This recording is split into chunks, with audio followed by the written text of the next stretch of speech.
thank you, Gwen, and thanks to all of you for coming tonight. I really regard you as the experts in resilience, so I just am your scribe periodically. It's been an incredible week for me. This week, I am the world's ultimate hypocrite because I speak about community, but I never stand still. And so yesterday, I was actually in Idaho, and as I was leaving, I noticed a dentist's office, apropos of tonight's poem. It was a partnership with the names Howl and Payne.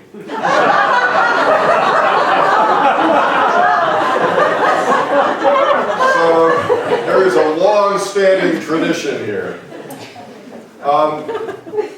What I would like to share with you tonight in about 20 minutes, and then I'm going to hand it over to Gwen to take about 20 minutes and leave as much time as we can for questions, is a little bit of a feel for what's going on in the local investment movement, which I've been writing about and is the topic of my last book, Local Dollars, Local Sense. But I also want to ultimately give you a list of what I think are 10 policy reforms that you might pursue in the state of Vermont.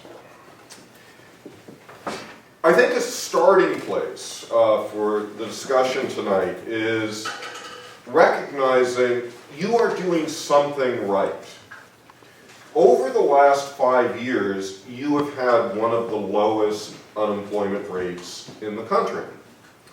And if you look at the list of other, say, top 10 states with low unemployment rates, almost every single one of them is digging up something like oil and gas and coal and selling it.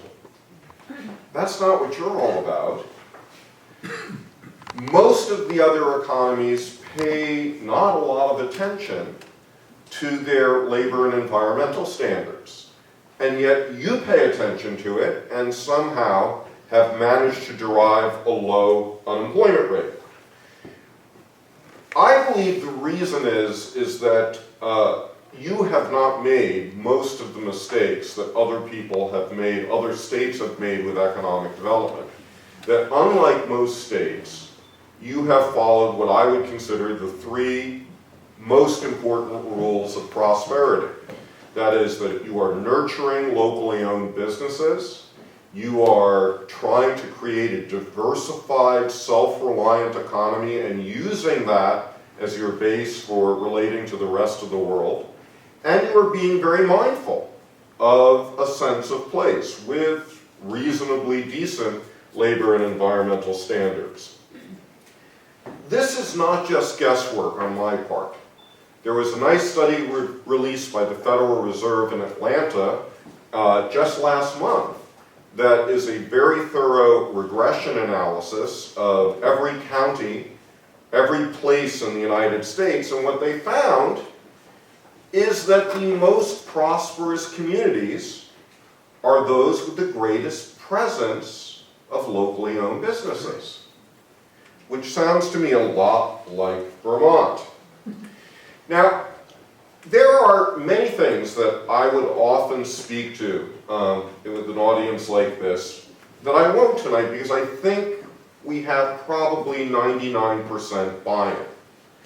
I will not give you the arguments for why local economies matter. I think everyone here understands that. I will not give you the arguments about why local businesses are the vast bulk of your economy.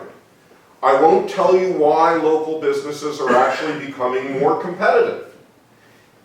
And they are many times more profitable than Fortune 500 companies. So they're really good bets. I'm not going to give you the arguments about why local businesses are suffering because they do not have capital to grow. What I will begin tonight's discussion with is an observation that the reason we are not having faster movement toward resilience, even in a place like Vermont, is not because of public policy, although public policy plays a role. It It's because of you. And I want to tell you why this is so. So by show of hands, how many people here have bought something locally mindfully over the last week? Yeah, all right. How many people here do your banking at a local bank or credit union? All right. So those of you with pension funds, which is probably most of you, how many of you put at least 1% of your pension funds into local small business that are not your own? I see 2 hands. Okay. This is outrageous. You should be ashamed of yourselves. You folks, the most locavorish people in the most locavorish state in the United States, are systematically over-investing in Fortune 500 companies you distrust, and under-investing, not investing at all, in the local businesses that are the majority of your economy, that are highly profitable, and you know are essential for community well-being. We might observe this is a capital market failure. And fixing this capital market failure is pretty critical to moving toward resilience. Now, if we were to fix this problem, there would be a shift of $15 trillion from Wall Street to Main Street. How do I get that number? Long-term assets in this country held by households in stocks, bonds, mutual funds, pension funds, and insurance funds is $30 trillion. So I'm just going to assert that the local economy is at least half of that, and at least half of that money belongs in the highly competitive, profitable local economy. $15 trillion shift works out to about $50,000 of capital for every Vermonter. If I did the math correctly, that's about $35 trillion, billion dollars. $35 billion of new capital coming into Vermont. I suggest that $35 billion actually could be of some use to people here.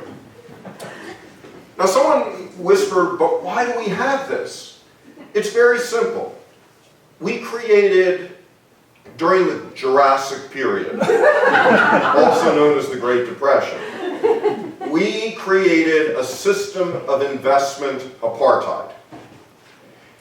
If you are in the top 1% of wealth holders or income earners, you are allowed to invest in anything, anytime, no questions asked.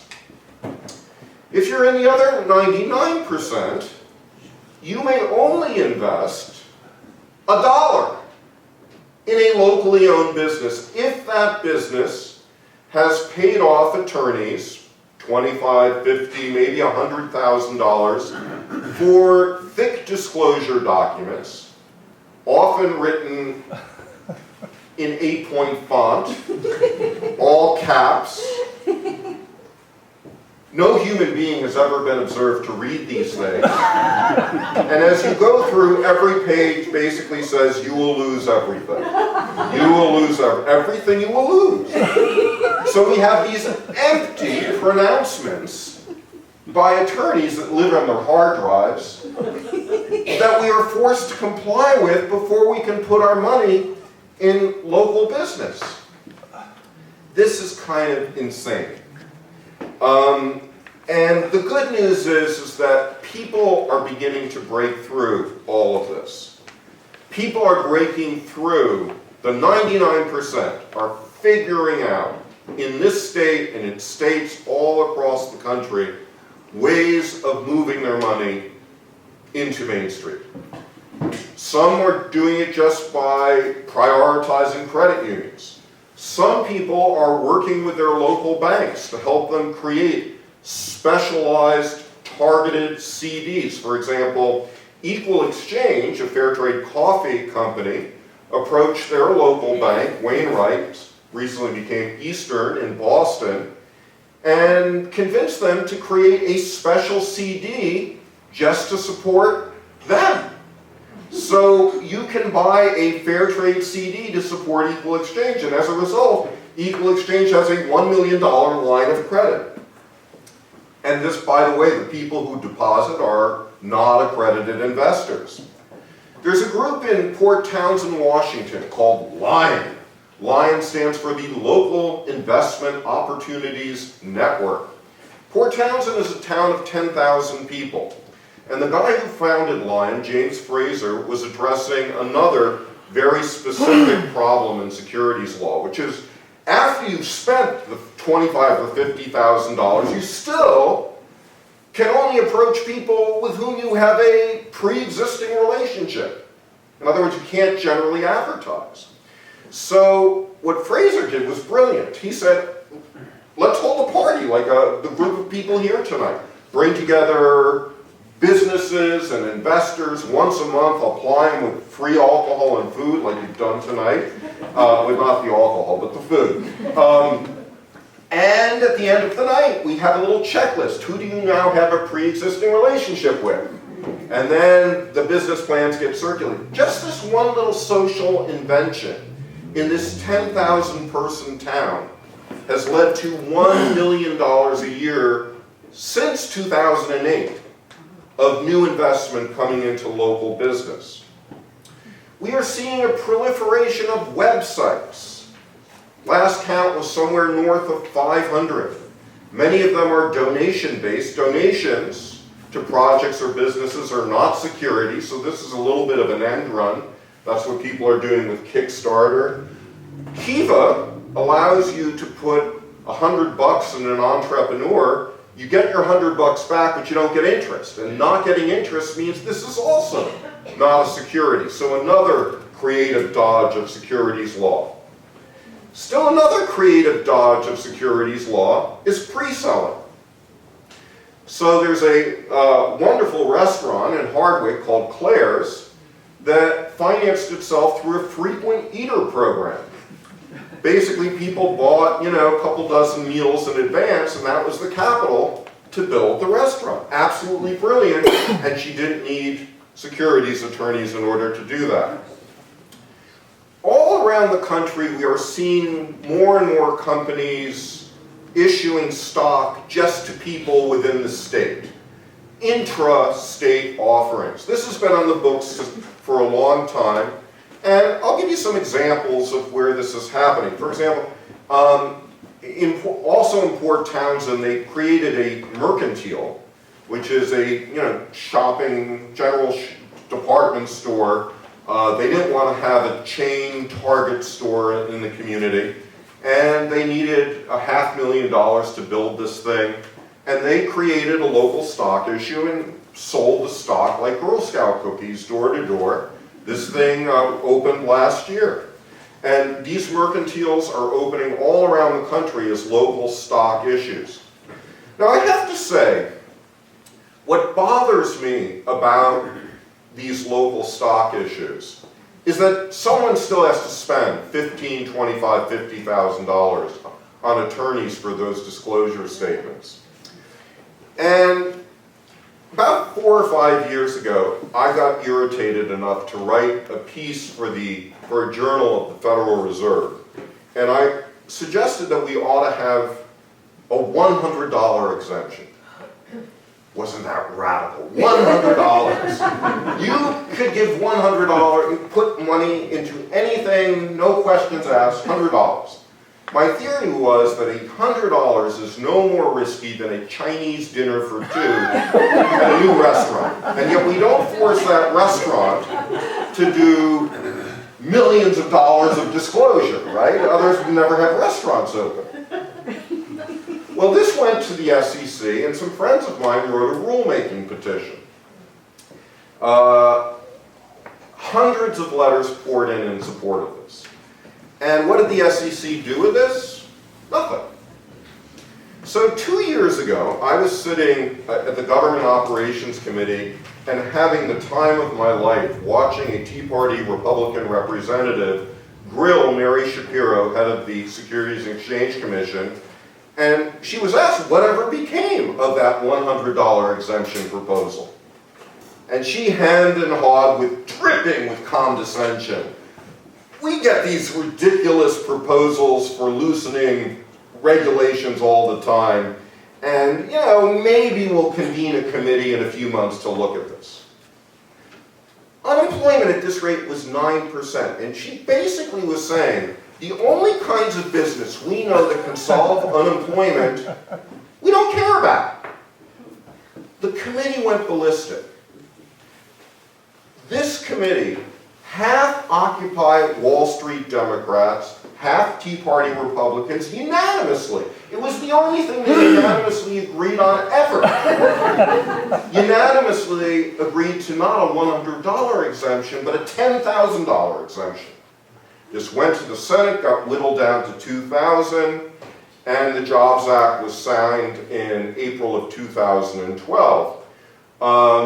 And the result is, when all is said and done, and I'll say more about all being said and done in a minute, but when all is said and done, the cost of a company getting local investors will probably be more in the range of $5,000 or $10,000. So we will tremendously bring down the cost and the regulatory burden. I'd like to bring it down still further, but it's a big step in the right direction. Gwen almost had it right. It turns out that the law said that they had to issue their regulations in December of 2012. And they did. And they did. So then they said, well, maybe we'll get our turn in our homework next year. And we're still waiting. So it could be 2099, who knows? But when it happens, we will see a proliferation of many businesses being able to take your investment. And once that happens, we will see a proliferation of local stock markets. There is a company in New York I work for part-time called Mission Markets, which is creating local stock markets.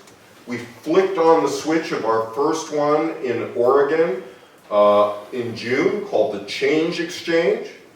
Now, no one should take what I'm saying here as an invitation to put all of your money into your favorite local business. None of us can afford to do that. We have to treat local investment wisely. We have to keep our portfolios diversified.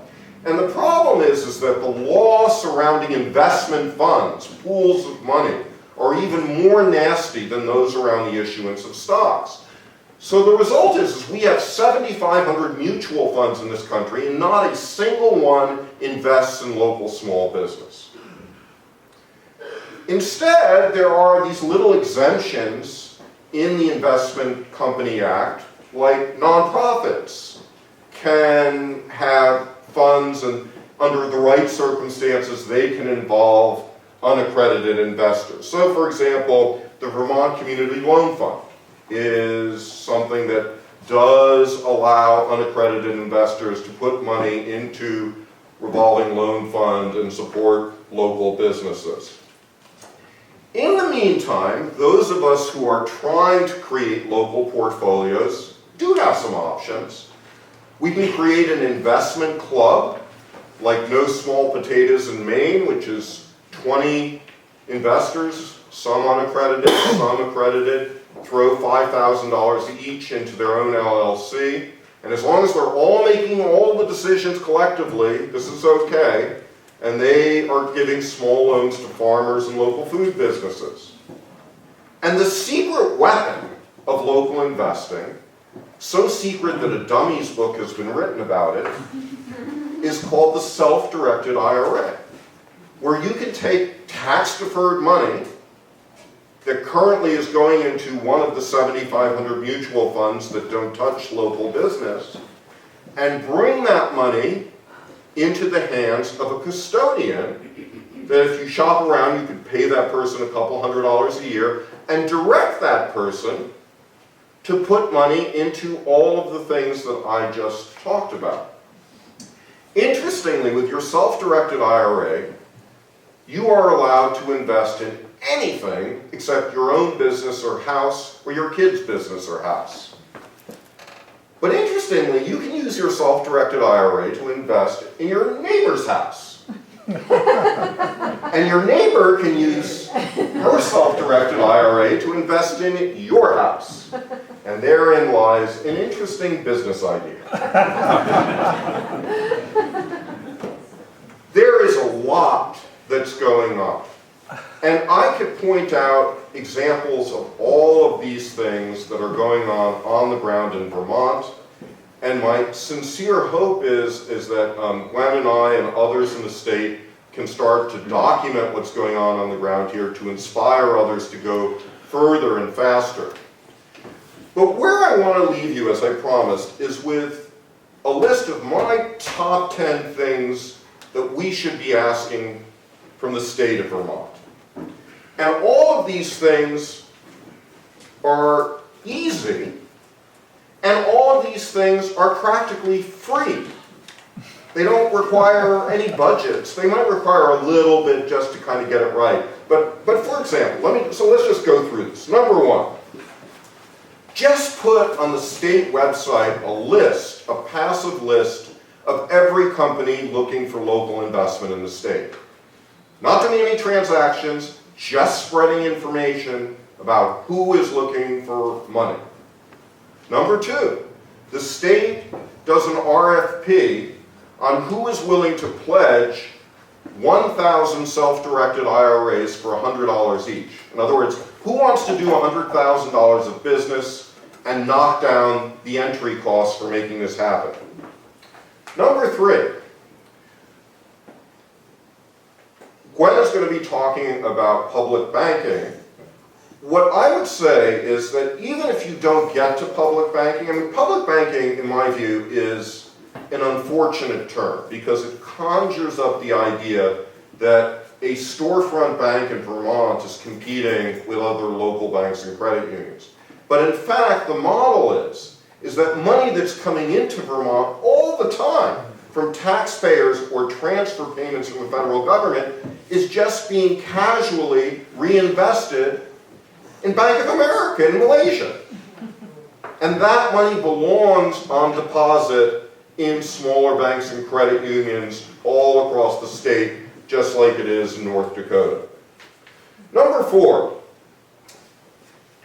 we can't wait for this SEC. Implement the Jobs Act here, right now. State of Georgia has done that. State of Michigan has a piece of legislation before it to do it now. And I would say let's do it better this time. Let's put in the $100 exemption with, have a total deregulated corner of the universe so that if people want to do small bits of involvement, they can. I understand the security lawyers' concern about grandma buying swampland in Florida. That's the way it's always said.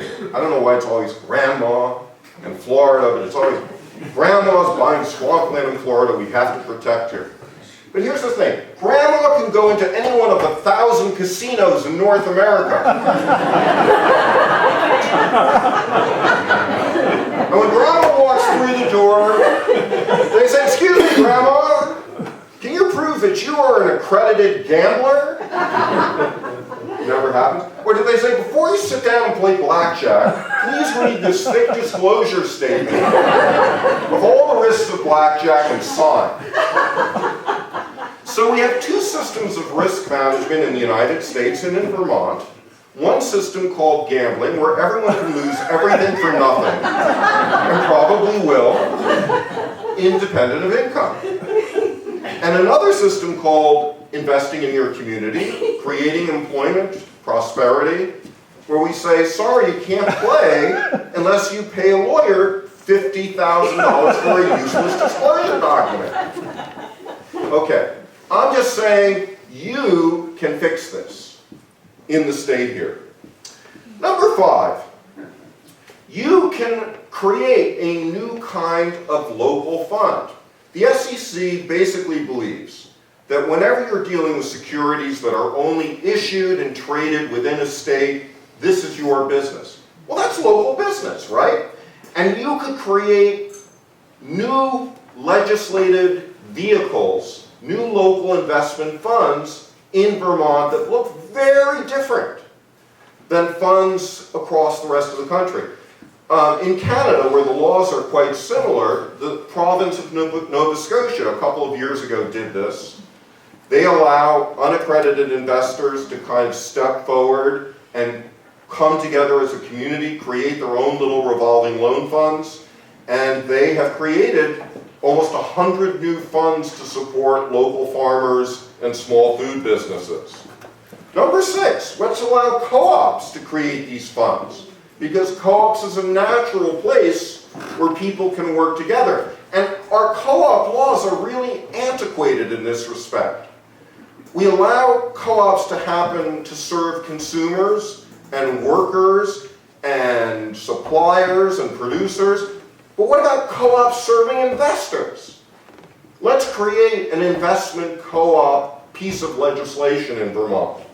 Number 7, land trusts. You have great land trusts in this state, some dealing with, beautiful tracts of land, some dealing with farmland, some dealing with affordable housing. Let's put together a land trust around downtown development. You acquire plots of land to create great downtowns. Let's create a land trust in every community so they're supporting affordable housing and basically providing mortgages and knocking out the banks. And these land trusts could be the places where you put your self-directed IRA in a diversified portfolio that is directly benefiting your community. Number 8, let's create the Vermont Stock Exchange. Mission Markets is ready to help you do it, but there's other companies out there as well. Number 9, let's change the mandates on the so-called fiduciaries who run public pension funds. Frankly, I think the law around this right now allows fiduciaries to take into account a lot of local considerations, but they don't. But I say let's put something in the law that says, hear ye, fiduciaries, pay attention to Vermont business as you are making responsible investment decisions. And number 10 is, every state in this country has a mess of tax credits for really dumb kinds of economic development. How about a really simple tax credit, like a 5% tax credit, so that every dollar you put into a local business in Vermont, you get a nickel back, a nickel off your taxes to the state as a real kicker for people to start taking advantage of all these things. And the key would be, you would have to put your money into a qualified, locally owned business in Vermont. So the state would then start paying attention to who was locally owned and who wasn't, and we would really build this movement up very rapidly. I guess where I would leave you with all of this is, many of us think Vermont, small states can't do that much, why bother? And my feeling is, and I suspect many of you have seen this as well, it's because Vermont is a small state that you should be the first out of the box to do this. I remember when USDA came out with their first data a few years ago on direct marketing and local food, and Vermont was not only at the top, but the next state below it was 1/10 the level. So you old folks already have the mojo, right? But none of this is going to happen automatically. None of us is going to automatically see our money drift from our existing portfolios into local business. The politicians of Vermont are not naturally going to do this because the security lawyers stand like guards at the gates, with pit bulls, and we need to light a fire under their feet to change these laws. The bottom line is this. Many people think the key to prosperity is to occupy Wall Street. I think the key is to desert. Right.